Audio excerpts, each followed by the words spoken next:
Prevention Network has moved, grown, and changed over the years to meet the demands of the state and communities we serve, yet our mission and goals have stayed constant.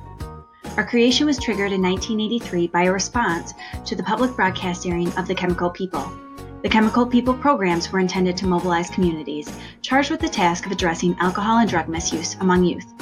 By the spring of 1984, several community leaders requested a conference. This event identified the need for coordinated services and founded the Prevention Network of Volunteers. We were charged to provide a newsletter, mini grants, regional trainings and conferences, a toll-free telephone line, and technical and networking assistance. This was all done with one part-time staff person. Our contract was split with the National Council on Alcoholism in Michigan. In the winter of 1988, the Prevention Network of Volunteers conducted a planning retreat and outlined goals for development.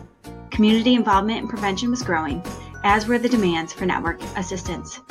2 full-time personnel were hired to enact this plan, Sheila Taylor and Sharon Ambrose, and funding was increased.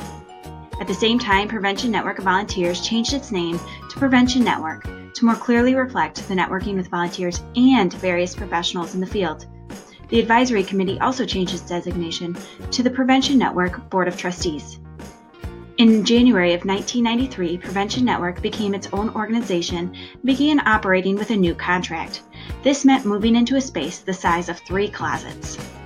In 1997, Prevention Network's funding was significantly increased when we added a new contract with the State Office of Highway Safety Planning. To meet the new contract's demands, Prevention Network expanded its staff to 12 people and moved into a larger office space. In 2008, after 20 years with the organization, Sheila Taylor stepped down as director. Ken Dale was appointed the new executive director, and Ken still serves as the director of Prevention Network.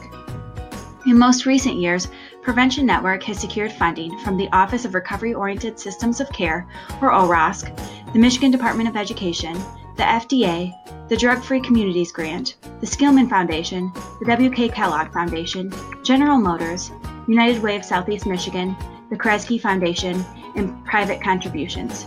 Currently, Prevention Network oversees Parenting Awareness Michigan, the Michigan Coalition to Reduce Underage Drinking, the Michigan Higher Education Network, the Drug-Free Communities Grant that funds the Ingham Substance Awareness and Prevention Coalition, and the Communities Connections Grant.